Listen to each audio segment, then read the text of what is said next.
सभी का एनडीटीवी राजस्थान देख रहे हैं मेरे साथ। मेरा नाम है आदित्य झा। बात करेंगे अंता की जंग की। अंता उपचुनाव में बम्पर वोटिंग हुई है।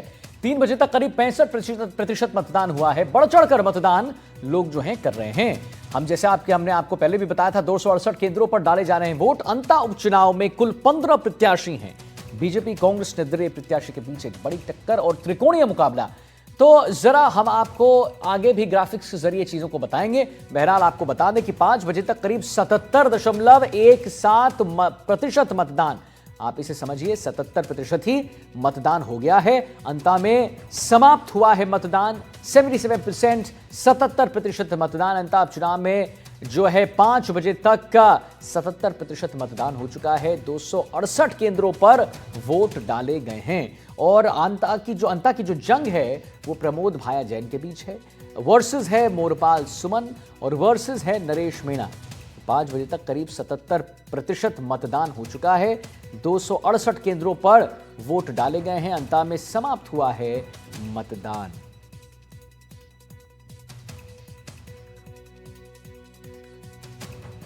तो 5 बजे तक करीब 77% वोटिंग हुई है। और 2023 में भी अगर बात करें, उस साल से अगर बात करें तो 23 में कितनी वोटिंग हुई थी, प्रतिशत कितना रहा था, यानी आप समझिए कि 81.17% रहा था। हम आपको जरूर ग्राफिक्स के जरिए समझाएंगे। 2018 की बात कर लीजिए तो 81.10, 2013 की बात कर लीजिए तो 89.62 और 2008 में 71.6। तो ये अगर देखा जाए तो ग्राफिक्स के जरिए देखिए हम आपको वोट प्रतिशत बता रहे हैं। अंता राजस्थान में 2025 की क्या स्थिति थी, 2008 की क्या स्थिति थी, आप खुद देखिए। और 2025 में 77.17% वोटिंग हो गई है। आज हम अभी बात कर रहे हैं 5 बजे की। 2023 में यही 80 से ज्यादा था, 81.17। अच्छा, 2018 में 81.10 यानी 10 और 2013 में 89.62% वोट पड़े थे।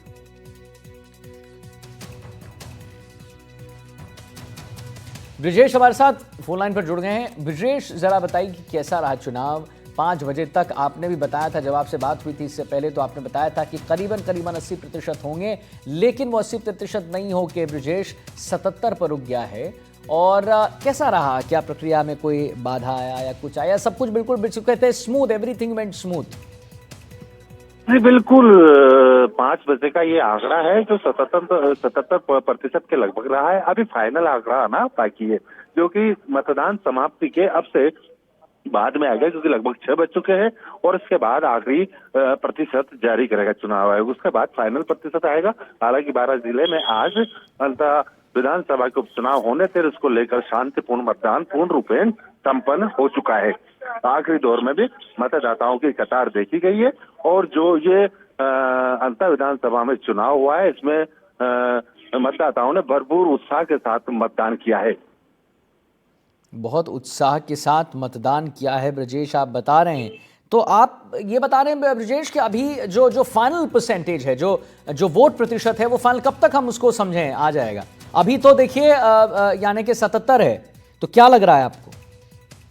जी बिल्कुल। अभी जो देर साढ़े 5 बजे का ये प्रतिशत था वो 77% था, लेकिन जो लगभग 7 और 8 के बीच में फाइनल प्रतिशत आने वाला है और लगभग ये 80 का आंकड़ा क्रॉस करेगा, यानी 80% के पार ये मतदान होगा, क्योंकि इस क्षेत्र में पहली बार जनता ने इतने उत्साह से मतदान किया है। देखने वाली बात यह है कि हालांकि यह चुनाव पूर्ण रूपेण से घमासान की ओर था, लेकिन शांतिपूर्ण ये मतदान अब समाप्त हो चुका है। अच्छा ब्रजेश, एक बात बताइए, अगर मैं एक वोट परसेंटेज की बात पूछूं, जरा एक डिफरेंस पूछूं कि कितना ज्यादा महिलाओं की भागीदारी रही और कितना पुरुष का रहा, तो जरा उसके बारे में क्या जानकारी आपके पास?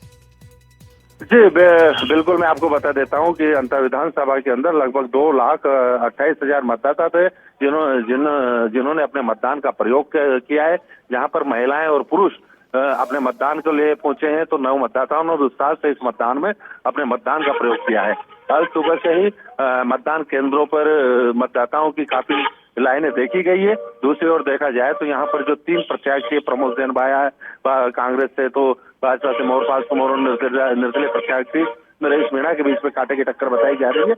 और ये अंतिम समय तक 14 तारीख तक रहेगी, क्योंकि जब तक परिणाम नहीं आते हैं तब तक कुछ भी कहना संभव सी बात नहीं होगी। हालांकि अब चुनाव समाप्त हो गया है और भारतीय जनता पार्टी और कांग्रेस और निर्दलीय प्रत्याशी अपनी जीत का दावा कर रहे हैं। इस मतदान के अंदर सभी महिलाओं और पुरुषों ने उत्साह से भाग लिया है। बिल्कुल। हमारे साथ सुशांत ब्रजेश, आता हूं तुरंत आपके पास। सुशांत पारिक भी हमारे इनपुट एडिटर जुड़ गए हैं।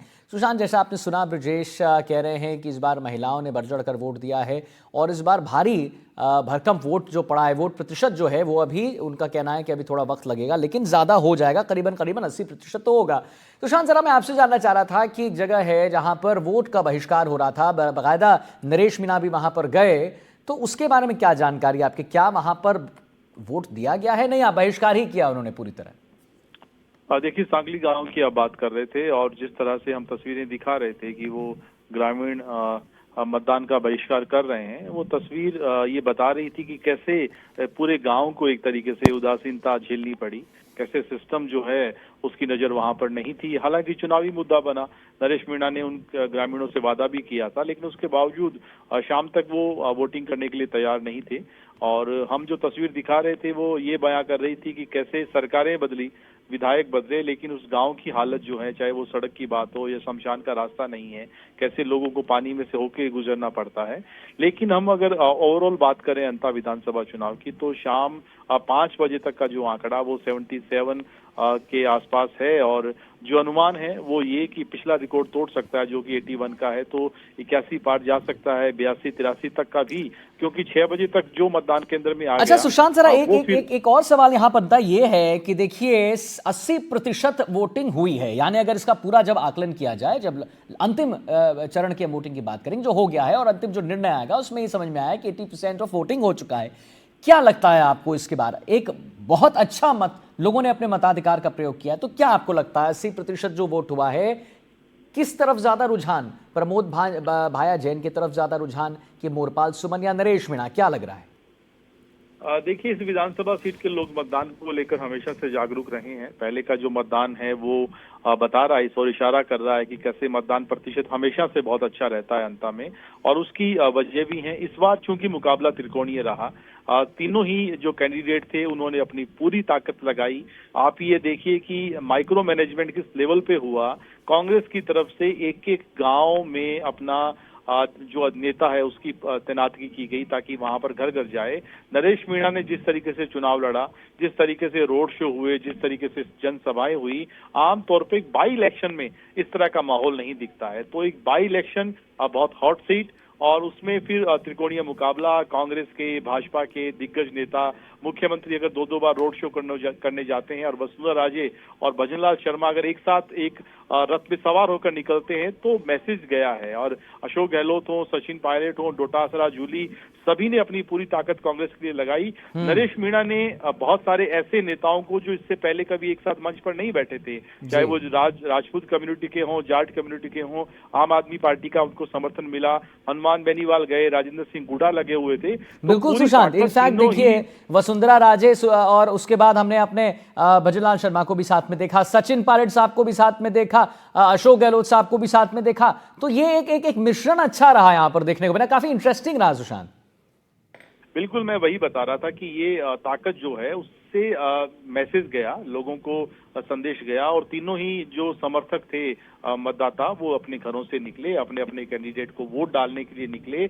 लेकिन जब प्रतिशत इतना ज्यादा हो, मुकाबला त्रिकोणीय हो, तो हार जीत का जो मार्जिन है वो बहुत कम रहने वाला है। क्योंकि आप ये समझिए कि कुछ एक जो अगर पिछला भी हम ट्रैक रिकॉर्ड उठाएं तो बहुत ज्यादा इस सीट पर मार्जिन नहीं रहता है। अब किसका पलड़ा भारी है, किसने किस वोट बैंक में सेंध लगाने की कोशिश की है, जैसा कि ब्रजेश बता रहे थे कि महिलाओं की भागीदारी बहुत ज्यादा रही है। तो महिलाएं अगर घरों से निकली हैं तो किस पार्टी के लिए या नरेश मीणा के लिए वो उनके वादों पर विश्वास करके वोट डालने निकली हैं, ये सारी बातें थोड़ा सा समय लगेगा जब बूथ वाइज प्रतिशत आएगा और अलग अलग सेक्टर का किस तरह का गणित रहा है उसके बाद साफ हो पाएगा। लेकिन इतना तय है कि मुकाबला त्रिकोणीय है, मुकाबला बहुत दिलचस्प सरकार के लिए लिटमस टेस्ट है ये पता लगाने के लिए कि 2 साल का कामकाज कैसा रहा, और कांग्रेस के लिए खास तौर पे पिछले उपचुनाव में जिस तरीके से करारी हार मिली थी, कांग्रेस के लिए वापसी करने के लिए एक ऐसी सीट जहां वो बताएगी कि राजस्थान में बतौर विपक्ष बहुत मजबूती से वो काम कर रहे हैं और साथ ही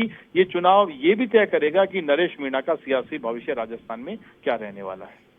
बिल्कुल नरेश, में बहुत इंटरेस्टिंग बात आप कह रहे हैं सुशांत की ये चुनाव बिल्कुल ये तय करेगा कि नरेश मीणा निर्दलीय प्रत्याशी हैं और क्या उनका फ्यूचर रहेगा, कैसे वो मतलब उनका कैसा पल्लवन पुष्पन कैसा रहा और कैसे उन्होंने लोगों के लिए, क्योंकि नरेश मीणा एक ऐसे कैरेक्टर है, उनके कैरेक्टर स्केच को अगर देखा जाए सुशांत, वो हमेशा लोगों के लिए लड़ जाते हैं। एक बड़ा ही ड्रामेटिक हाई वोल्टेज ड्रामा जिसको हम अपने न्यूज वोकैबुलरी में कहते हैं, हमेशा नरेश मीणा का वो दिखता है। 2023 उसके बाद 2023 में वो छबड़ा से चुनाव लड़ते हैं, फिर वो देवली उनियारा उपचुनाव में पिछले साल उन्होंने समरावता का जो कांड हुआ उस वक्त वहां से वो चुनाव लड़ रहे थे और अब फिर एक बार फिर से यानी पिछले 23 से 25 तक 2 सालों में तीसरा उनका चुनाव है। तो आप ये समझ सकते हैं कि किस तरह से विधायक बनने के लिए वो लगातार प्रयत्नशील हैं।